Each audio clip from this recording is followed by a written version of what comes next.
Bonjour à toutes et à tous. Ici, c'est Rim de l'IRC et je suis spécialiste en action anticipatoire. Je suis basé en Jordanie et j'aimerais vous parler de l'approche de suivre les prévisions et plus précisément, nous allons parler de notre approche pour le WASH et la prévention des maladies transmissibles. Quand nous parlons des prévisions, nous voulons protéger. Il y a certaines personnes qui n'ont pas le temps d'attendre notre réponse parce qu'ils subissent une crise. Nous voulons éviter ces crises avant qu'elles ne se produisent. Et comment est-ce qu'on peut adapter notre approche pour agir avant qu'une crise se déclare? Nous voulons agir avant que les chocs deviennent des crises.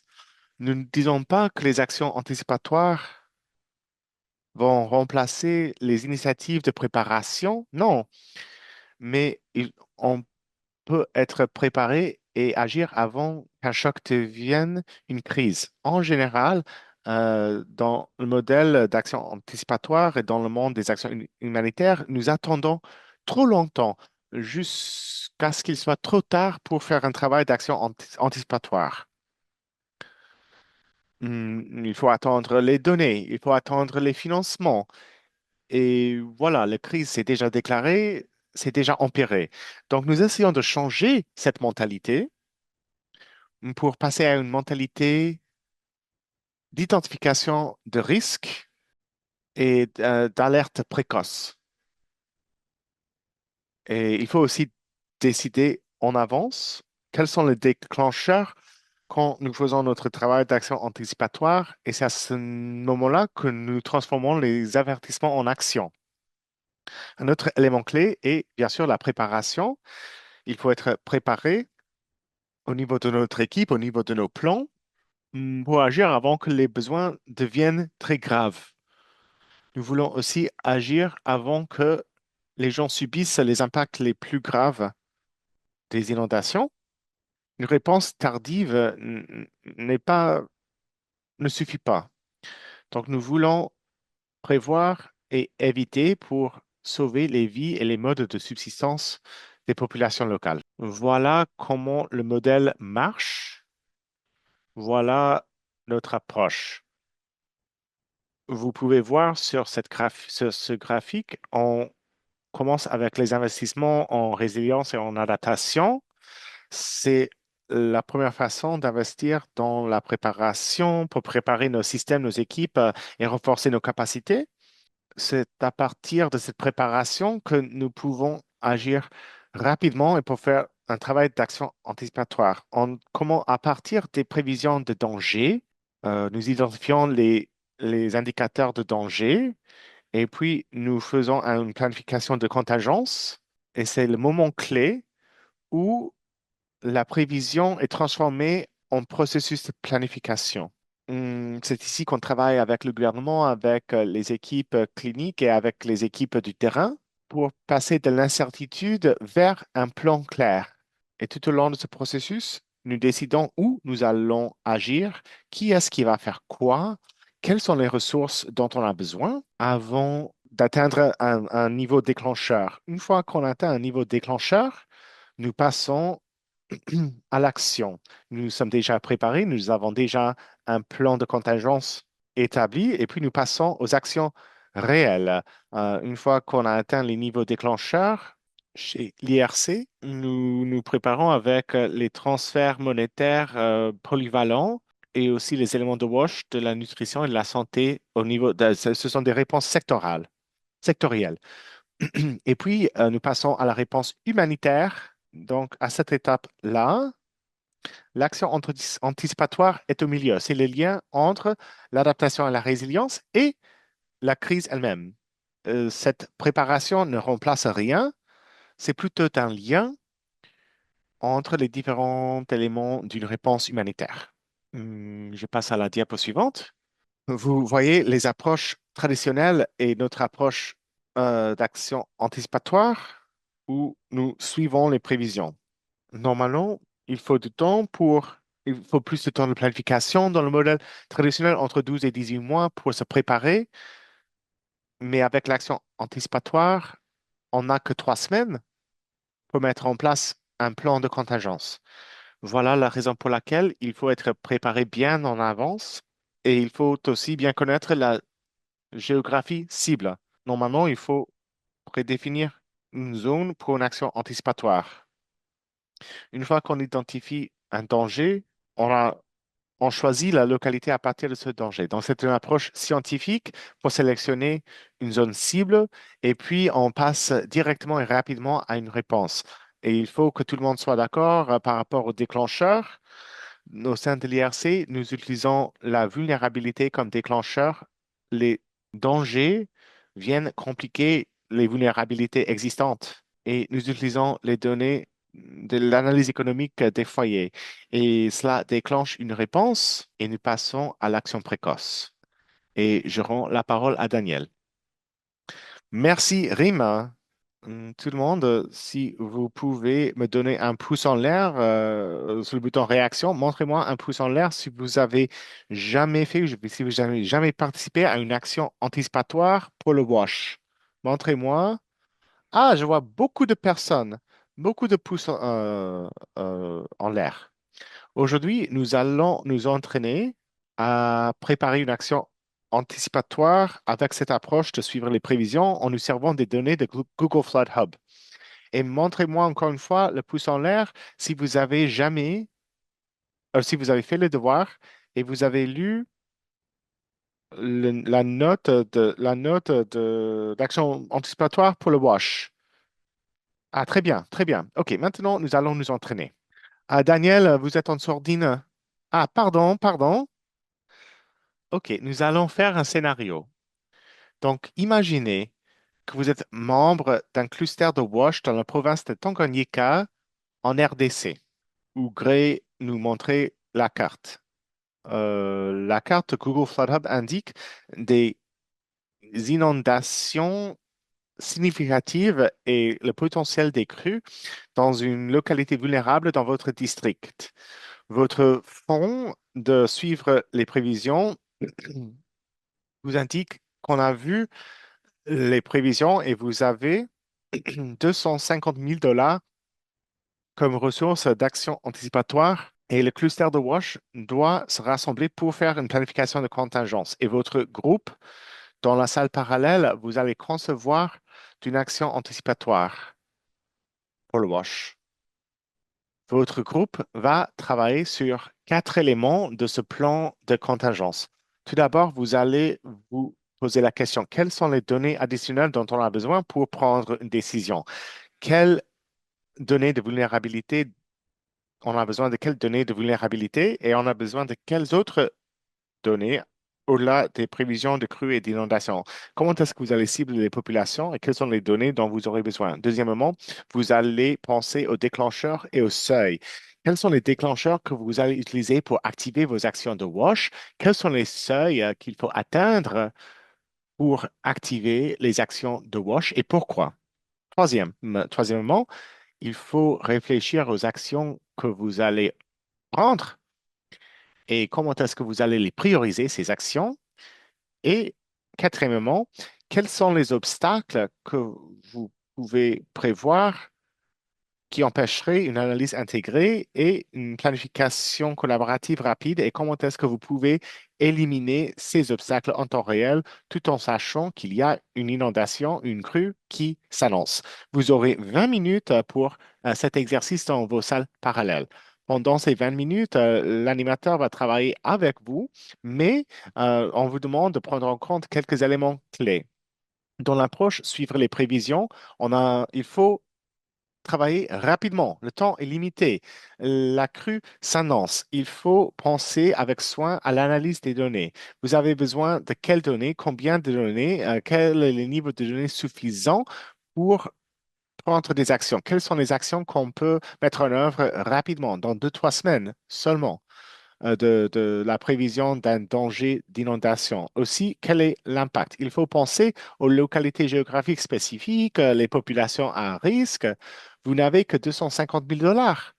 comment est-ce que vous allez vous assurer que vos actions et vos ressources euh, ciblent les populations les plus à risque? Il faut aussi penser à comment avoir la meilleure valeur pour l'argent. On ne veut pas remplacer les réponses en cas de crise, donc comment est-ce que vous allez prendre en compte comment ces actions peuvent complémenter des réponses qui viendront plus tard pendant la période de réponse après une crise. Comment est-ce que vous allez répondre aux besoins urgents? Il faut aussi penser à la faisabilité opérationnelle. Étant donné la rapidité d'une inondation, il faut penser à la capacité opérationnelle et au niveau de préparation pour certaines de ces actions. Voilà, on s'y lance. Vous allez suivre ces consignes et RIM va vous montrer comment le faire. Tout d'abord, vous allez aller sur le site web de Google Flood Hub. Peut-être vous y êtes déjà. Vous allez saisir province de Tanganyika, République démocratique du Congo. Et puis, vous allez...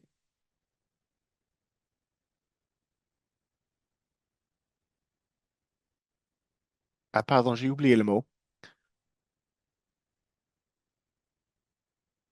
Il faut aller voir le plan plutôt détaillé, la carte détaillée, parce qu'il y a moins de danger de crue depuis lundi. Et puis, voilà. Et euh, RIM va vous montrer comment faire cela en même temps que vous le faites vous-même. Désolé d'avoir perdu mon train de pensée. Ce que j'allais vous dire, c'est il faut allumer la couverture étendue avec les jauges de faible confiance allumées. Allumées. Donc oui, RIM, nous voyons votre écran. Donc normalement, vous avez le même écran sur votre ordinateur. Vous saisissez Caballo en RDC. Vous allez voir cette localité et à droite, vous allez allumer les jauges de faible confiance. Donc, nous voyons quelques points rouges. Nous allons vous donner 1 ou 2 minutes pour faire la même chose sur votre ordinateur. Si vous l'avez déjà fait, montrez-nous le pouce en l'air pour que nous sachions que vous êtes prêts à continuer. Ah, très bien. Il me semble que certains d'entre vous l'ont déjà fait. Maintenant, nous allons passer dans les salles parallèles. Chaque salle parallèle aura un animateur ou animatrice qui va vous donner les consignes suivantes. Nous allons parler maintenant d'un exemple pratique au Tchad. Un exemple de l'application de notre modèle. L'objectif était simple, c'était d'utiliser les prévisions et l'avertissement précoce pour réduire le choléra avant qu'une épidémie ne se déclare pas. Et notre travail d'action anticipatoire, que ce soit par rapport aux épidémies, aux autres éléments de WASH, l'idée est d'éviter une situation qui s'aggrave. Voilà, hum, il ressemble à quoi l'opérationnalisation des actions anticipatoires. Ici, vous avez les prévisions à longue durée. C'est la première étape. Nous utilisons les données de l'IRI qui nous donnent un indicateur précoce par rapport aux pluviométries au niveau régional. À, à cette étape, on n'a pas encore décidé où et quand on va agir, mais on est en train d'identifier des chocs potentiels. Et on a le temps toujours de se préparer. Et c'est ça la valeur ajoutée, c'est le temps qu'on a avec une prévision de longue durée. Vous pouvez voir sur la carte les dangers très clairs que nous avons identifiés au Tchad pendant une période avec une avance de 3 mois.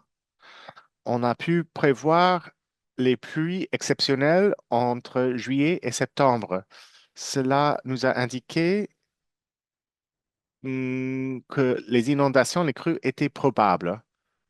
au Tchad et dans les régions voisines. Ensuite,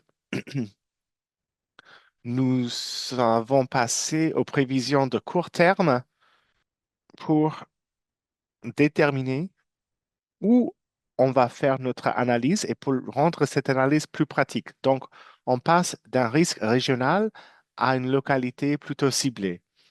Et étant donné les informations d'exposition et en nous servant des données de Google Flood Hub, nous avons identifié la probabilité d'une inondation dans la zone. Et ce n'est même pas un avertissement, mais c'est une indication de danger. Nous avons les indications des pluies exceptionnelles dans les 2 semaines à venir. Donc, ici, nous passons des signaux d'avertissement aux données opérationnelles. Ensuite, nous avons fait une planification de contingence rapide et nous avions quelques semaines seulement pour nous préparer et pour identifier les autres sources de données qu'il faudrait analyser pour mieux cibler notre travail. Nous avons commencé à partir de cela et en recherchant d'autres données pour faire un meilleur ciblage géographique. Nous avons évalué le risque d'inondation, des lacunes de services de wash, les données de toutes sortes de données. Nous avons fait une cartographie de chevauchement de toutes ces données pour identifier les cibles spécifiques. Et nous avons identifié 2 localités, à Tréguine et Tinée, 2 camps de réfugiés de transit. C'est sur et les prévisions seulement ne vont pas sauver la vie à ces personnes, mais un ciblage et des actions anticipatoires ciblées peuvent sauver la vie à ces personnes. Ce n'est pas seulement une question d'exposition, mais de l'exposition et la vulnérabilité. Nous avons mis en place un plan de contingence. Nous nous sommes mis d'accord sur des déclencheurs spécifiques pour les activités spécifiques.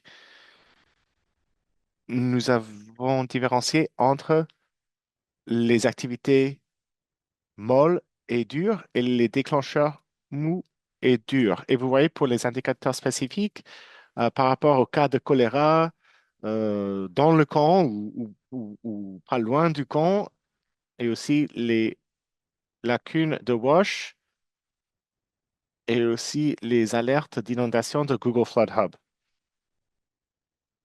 Et nous avons transformé ces données en décisions. En fin de compte, nous avons choisi une réponse d'action anticipatoire une fois que nous avons atteint le seuil des déclencheurs. Nous avons fait des activités d'atténuation immédiate. Nous avons transmis des messages d'alerte précoce pour le personnel général et pour le personnel de WASH. Et puis, nous avons lancé des interventions dures telles que l'appui pour l'hygiène avec les kits d'hygiène, le nettoyage des caniveaux et aussi le cash for work, les transferts monétaires pour le travail. Et nous avons pu réduire le risque de transmission du choléra avec ces données. Et l'objectif était de ne pas attendre une épidémie, mais plutôt de réduire la probabilité d'une épidémie en avance. Et nous avons fait des interventions molles et dures dans un des camps et dans l'autre, nous avons fait seulement des interventions molles, étant donné la différenciation entre les déclencheurs dans les 2 camps. Et voilà les preuves de l'impact. L'enquête de suivi post-distribution a identifié le nombre de personnes auxquelles nous avons pu fournir les médicaments. La sensibilisation était déjà très... nous avons pu élever la sensibilisation par rapport aux signes du choléra. Nous avons communiqué cela aux communautés vulnérables. Nous avons aussi identifié un changement de comportement très clair après notre intervention et on nous a signalé aussi que l'appui que nous avons fourni était pertinent et les a protégés du choléra. Donc, nous pouvons dire que la réponse a réussi non seulement parce que nous avons pu livrer des kits, par exemple, mais parce que le danger a été bien compris par la communauté et que ces informations ont été, on y a fait confiance et Voilà. Donc, l'action doit être logique pour la population locale si on veut changer les comportements avant qu'une crise ne se déclare. Quelles sont les leçons clés de cette initiative? Les alertes précoces avec la préparation peuvent réduire l'impact. Il faut aussi une approche multi-dangers quand nous identifions les risques non seulement des crues, mais aussi des épidémies de choléra. Il est logique de les intégrer. Les messages ont marché, mais seulement en partenariat avec les actions, parce que cela va établir de la confiance chez la communauté locale. Nous avons communiqué des messages d'alerte précoce et nous avons aussi fourni des options, des ressources pour éviter une épidémie. La leçon clé pour nous est très simple. Quand les prévisions et les préparations sont interconnectées, l'action précoce devient possible. Nous pouvons sauver les vies à ces personnes et aussi leur mode de subsistance. Et nous n'aurions pas à être prêts, nous n'aurions pas eu l'occasion de faire tout cela sans le financement flexible de Google que nous avons intégré dans notre approche d'action anticipatoire.